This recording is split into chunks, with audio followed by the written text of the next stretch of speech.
तो गाइस आज की जो वीडियो होने वाली है वो कॉटलिन सीरीज का पार्ट 4 होने वाला है। अगर आपने हमारे 3 पार्ट्स मिस कर दिए तो मैंने इस सीरीज का एक सेपरेट प्लेलिस्ट बना दिया है। तो हमने पिछले एपिसोड मैथमेटिक ऑपरेटर्स के बारे में पढ़ा था। तो इस फाइल का नाम मैं रख लेता हूँ अरिथमेटिक ऑपरेटर्स। और बाकी जो ऑपरेटर्स पढ़ते हैं उन्हें मैं जल्दी जल्दी बता दूंगा। छोटा ही मैं रखूंगा, ज्यादा नहीं। आ, आज का जो लेक्चर होने वाला है वो होगा ऑपरेटर्स ऑपरेटर्स ऑल ऑपरेटर्स, क्योंकि हम इसमें सारे ऑपरेटर्स को पढ़कर एक ही वीडियो में खत्म कर देंगे। All operators.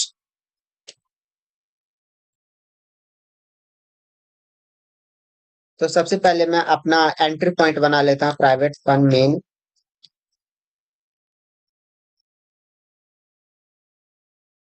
और एक बात आप नोटिस करेंगे यहाँ पर, करंट फाइल इसको कर लीजिएगा। पहले मैं ऑपरेट इससे पहले मैं आगे ऑपरेटर्स आपको पढ़ाऊंगा, उससे पहले आप लोग जान लेते हैं कि कॉटलिन में इनपुट कैसे लेते हैं। तो वेल यूजर इनपुट मैं लिख लेता हूँ। आप लिखेंगे रीड एलन। यहाँ पर देख रहे हैं रीड एलन, जो आपका पहला आ गया उसी को लीजिएगा। फिर आप यहाँ पर जो भी इनपुट लेंगे, जो भी यूजर इनपुट देगा उसको प्रिंट करेंगे। एक बार मैं इसको दिखा देता हूँ आपको। यहाँ पर आप देख सकते हैं कंसोल में हमारा ब्लिंक होने लगा। तो मैं यहाँ पर इनपुट कुछ भी लिख सकता हूँ, जैसे मैंने लिखा टॉमी। आप देख सकते हैं टॉमी यहाँ पर आ गया। चलिए थोड़ा सा अच्छा सा और दिखा देते हैं। माई पेट नेम इज, जो भी यूजर इनपुट करेगा।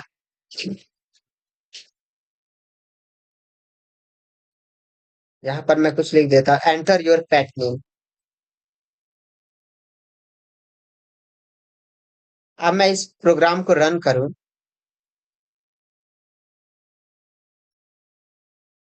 तो देख रहे हैं पेट का नाम मांग रहा है, तो मैं लिख देता हूँ टॉमी। तो यहाँ पर देख रहे हैं माई पेट नेम इज टॉमी। तो आप जान चुके हैं किस तरह से कॉटलिन में इनपुट लेते हैं। तो आप समझ चुके हैं कॉटलिन में इनपुट कैसे लेते हैं। तो मैं इस लाइन को कमेंट कर देता हूँ। कमेंट अगर कमेंट कोड कमेंट करने का मतलब ये जो कोड है वो रन नहीं करेगा, केवल एक टेक्स्ट की तरह आप केवल पढ़ सकते हैं। उससे पहले मैं आपको आगे के ऑपरेटर्स के बारे में पढ़ाऊं। चलिए आप लोग भी बोर हो चुके होंगे, मैं आपको एक काफी ज्यादा अच्छा खासा क्वेश्चन करा देता हूँ, जो हर एक इंटरव्यू में कभी ना कभी पूछ लिया जाता है। वो क्वेश्चन है कि हम आपको एक स्ट्रिंग दे रहे हैं, मतलब यूजर से एक स्ट्रिंग लीजिए और उसको रिवर्स करिए। तो मैं लेट सपोज मैं यूजर से इनपुट लेता हूँ रीड एलन के साथ।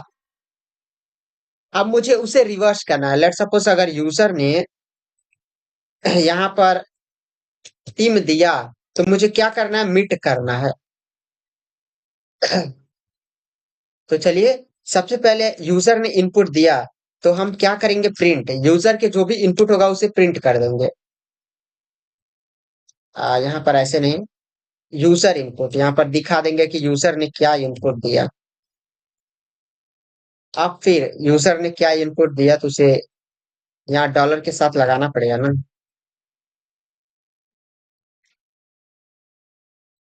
अब फिर हमें रिवर्स करना है। तो रिवर्स्ड यहाँ पर लिख देंगे, रिवर्स रिवर्स्ड। यहाँ पर डॉट लगाएंगे, यूजर इनपुट डॉट रिवर्स है। जैसे कॉटलिन में अगर आपको किसी भी स्ट्रिंग को रिवर्स करना है, तो यहाँ पर रिवर्स एक मेथड होता है, आप इसका यूज कर देंगे, देखेंगे ये कुछ ऐसे ब्रैकेट में लग जाएगा। तो इसका मतलब जो भी यूजर इनपुट करेगा वो रिवर्स कर देगा। तो मैं अगर आपको दिखाऊं, तो यहाँ पर यूजर मैं लिख देता हूँ विशाल। देखिए यूजर ने जो इनपुट दिया वो ये प्रिंट हो गया, और ये रिवर्स विशाल का हो गया। तो ये क्वेश्चन काफी ज्यादा इंपॉर्टेंट होता है, तो मैं इसको कमेंट कर देता हूँ। ये वाला इनपुट वाला मैं क्या करता हूँ ना, बार बार लिखना ना पड़े। ये आप लोग जब मेरा गिटअप खोलेंगे तो वहां पर आप पढ़ सकते हैं, इसीलिए मैं इसको हटा नहीं रहा हूँ। असाइनमेंट ऑपरेटर,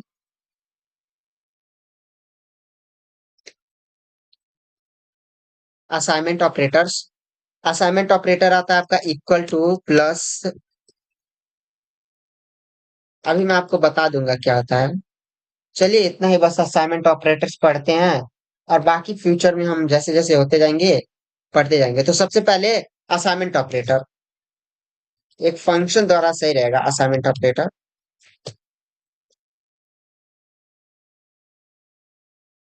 नहीं, फंक्शन नहीं रखना सर। तो assignment operator A is equal to, अगर मैं आपका, तो असाइनमेंट ऑपरेटर में पहला होता है इक्वल टू। तो अगर मैं where A is equal to 10 लिख रहा हूं, तो इसका मतलब ए के अंदर मैंने 10 को स्टोर कर दिया है। क्या पहला, ये वाला एक असाइनमेंट ऑपरेटर है प्लस इज इक्वल टू। इसका मतलब क्या होता है, लेट सपोज मैंने well A is equal to 10 लिखा। अब मुझे ए में 10 ऐड करना है। तो ए में 10 और ऐड करने का सिंपल वे क्या है, ए प्लस 10। ये इतना बड़ा प्रोग्राम लिख सकते हैं। अब फिर प्रिंट करेंगे आप, अगर एक हो तो आपका 20 आ जाएगा।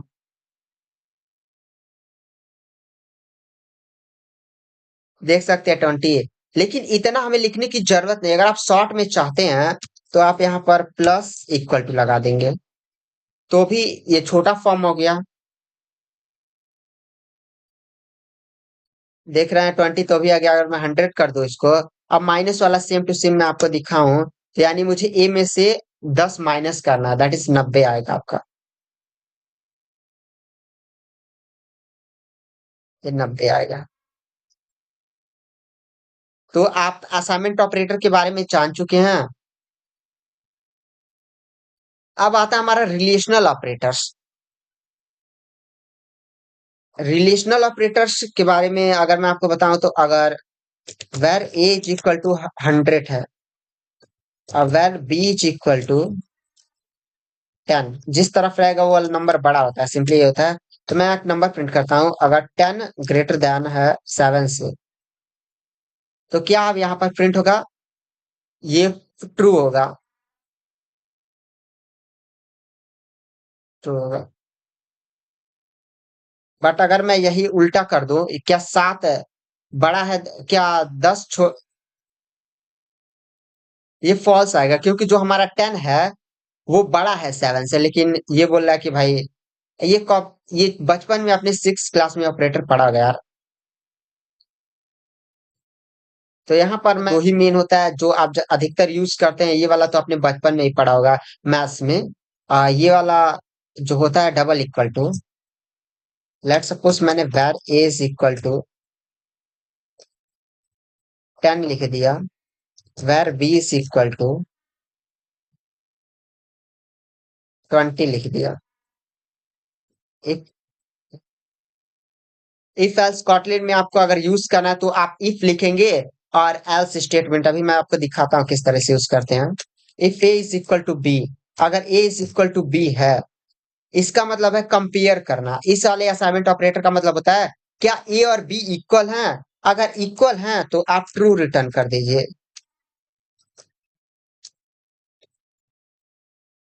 यस। अगर वो इक्वल नहीं है, तो यहाँ पर नो रिटर्न कर दीजिए। तो आप देखेंगे ए और बी इक्वल नहीं है, तो इस केस में हमारा नो यहाँ पर प्रिंट हो जाएगा। अगर मैं यहाँ पर ए और बी यूजर से इनपुट ले लूँ, सिंपली देख लीजिए। आप इस प्रोग्राम को रन करिए। ए यहाँ पर इनपुट पास करिए 10, और बी आपका 10। आप देख रहे हैं यस, ए और बी इक्वल हो गया। तो इसका मतलब होता है क्या दोनों वैल्यू सेम है। अगर दोनों सेम है तो भाई वो ट्रू रिटर्न करेगा। ऑपरेटर होता है आपका ये वाला, अगर मैं दिखाऊं ये वाला। तो अगर ए और बी इक्वल नहीं है, तो आपका ये ट्रू रिटर्न करेगा। अगर ए और बी इक्वल है तो आपका फॉल्स रिटर्न करेगा। इसका मतलब इक्वल ना हो, तो अगर मैं आपको इसको रन कर कर दिखाऊं, अभी मैं ये सारे डिफिनेशन यहाँ पर लिख भी दूंगा जो जो इंपॉर्टेंट है। जैसे 10 और 19 ये दोनों इक्वल नहीं है, तो इस केस में यस आ गया, ये वाली लाइन चल गई। तो यहाँ पर आप इसका डेफिनेशन लिख सकते हैं, ये और रिलेशन ऑपरेटर में compare two values, compare values, compare two values if they are equal, अगर वो इक्वल हैं तो रिटर्न ट्रू। और आपका ये वाला, कंपेयर टू वैल्यूज, इसका भी आप डेफिनेशन लिख सकते हैं।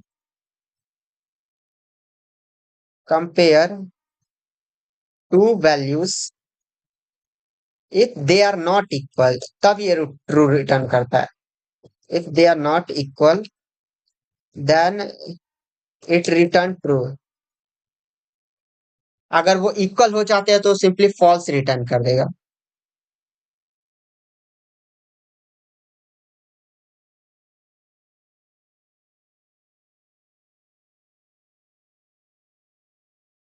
यही था हमारा छोटा सा असाइनमेंट। इंपॉर्टेंट है वो है लॉजिकल ऑपरेटर। उसको भी मैं यहाँ पर खत्म कर देता हूँ, तो यहाँ पर एक फंक्शन बनाकर उसमें थोड़ा ज्यादा अच्छा लगता है, जिसका नाम होगा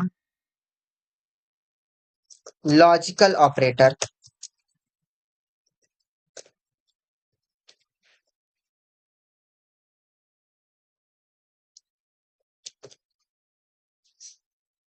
हाँ, तो लॉजिकल ऑपरेटर्स आपके कॉटलिन में दो इंपॉर्टेंट होते हैं बहुत ज्यादा।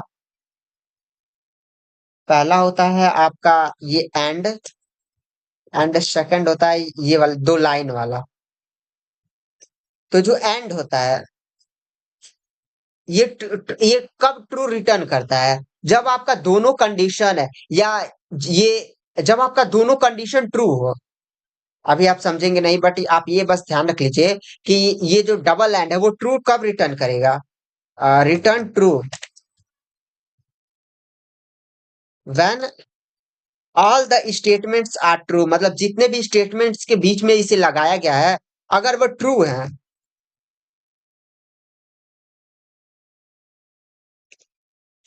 तो ही ये ट्रू रिटर्न करेगा। Returns true when all the statement are true. और ये डबल लाइन वाला क्या करता है? Returns true when if returns true if any statement are true, मतलब एक भी अगर स्टेटमेंट आपका सही हो जाता है। If any statement is true, if any statement is true, if any statement is true, मतलब एक भी स्टेटमेंट आपका सही हो जाता है ना, तो ये आपका तुरंत रिटर्न कर देगा ट्रू। अगर मैं आपको सिंपल भाषा में दिखाऊं, तो चलिए हम यूजर से दो इनपुट लेंगे, यहाँ पर भी ए रीड एलन वेर बी रीड एलन। इफ ए अगर इक्वल ए इक्वल होगा बी के, अगर यूजर ने इनपुट लिया, अगर यूजर ने ए को 2 सेलेक्ट किया और बी को उसने 5 सेलेक्ट किया, तो उस केस में आप क्या यहाँ पर रिटर्न कर देंगे?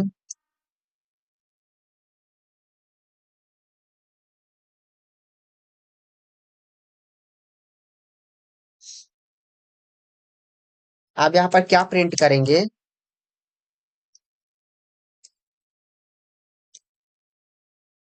ट्रू। एल्स मतलब अगर यूजर ने 2 और 5 इनपुट में नहीं दिया, तो उस केस में आप फॉल्स लिख दीजिएगा बस। और आप यहाँ पर देख सकते हैं एरर शो हो रहा है। तो एरर क्यों आ रहा है? जब भी आप कॉटलिन में कुछ भी एज अ कंसोल से इनपुट लेते हैं ना, तो आपका वो स्ट्रिंग में देता है। तो आप यहाँ पर देख सकते हैं जो रीड एलन है, उसका वो भी एक फंक्शन है, और वो फंक्शन क्या रिटर्न कर रहा है? स्ट्रिंग है। मैंने इसीलिए आपको फंक्शन का रिटर्न टाइप पहले बता दिया था। फंक्शन क्या होते हैं?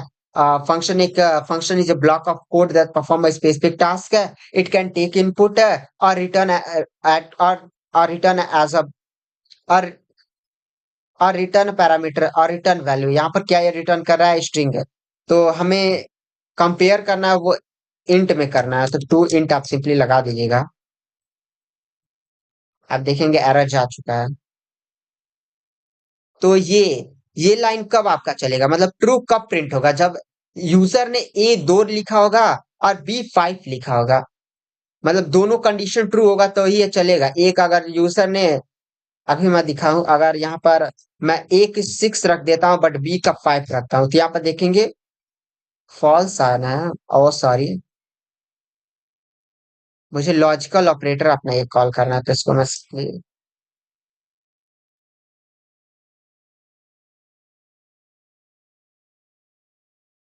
मैं सिंपली कमेंट कर देता हूँ। लॉजिकल ऑपरेटर यहाँ पर मुझे फंक्शन बनाया उसको कॉल करिए।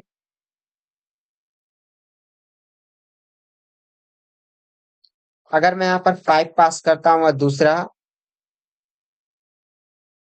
दूसरा भी 5 पास करता हूँ, मतलब ए के अंदर भी मैंने 5 पास किया और बी के अंदर भी 5 पास किया, तो बी तो हमारा 5 आ गया, ठीक है। बट ए को यहाँ पर 2 चाहिए था, तो अगर मैं एंटर करूँ तो यहाँ पर फॉल्स आएगा, क्योंकि भाई तुम्हारे यहाँ पर दोनों कंडीशन ट्रू नहीं हुआ। अब मैं दोनों कंडीशन ट्रू कर देता हूँ, ए इज इक्वल टू 2 रख देता हूँ, बी इज इक्वल टू 5। यहाँ पर देख रहे हैं दोनों कंडीशन ट्रू हुआ तो ये लाइन चला। बट यहाँ पर ये एंड वाले केस में ऐसा नहीं है, दो लाइन जो होती है उसमें अगर एक भी कंडीशन सही हो गई, तो मतलब लेट सपोज मैं ए को 10 पास कर देता हूँ और बी को मैं 5 पास कर देता हूँ। देखिए बी की वैल्यू यहाँ पर 5 है, यहाँ पर एक कंडीशन ट्रू हो गई तो ये वाली लाइन चल गई, ये वाली ट्रू आ गया। तो आप समझ चुके होंगे। इसका मतलब होता है कि अगर दोनों या जितने भी कंडीशंस के बीच में लगाया जाए, सभी कंडीशन ट्रू होगी तो ये ट्रू रिटर्न करेगा, मतलब उसके अंदर जो भी कोड होगा वो चलेगा। वरना अगर एक भी गलत हो गया ना तो भाई तुरंत वो बाहर फेंक देगा, कहेगा निकल यहाँ से। तो ये हमारा था लॉजिकल ऑपरेटर्स।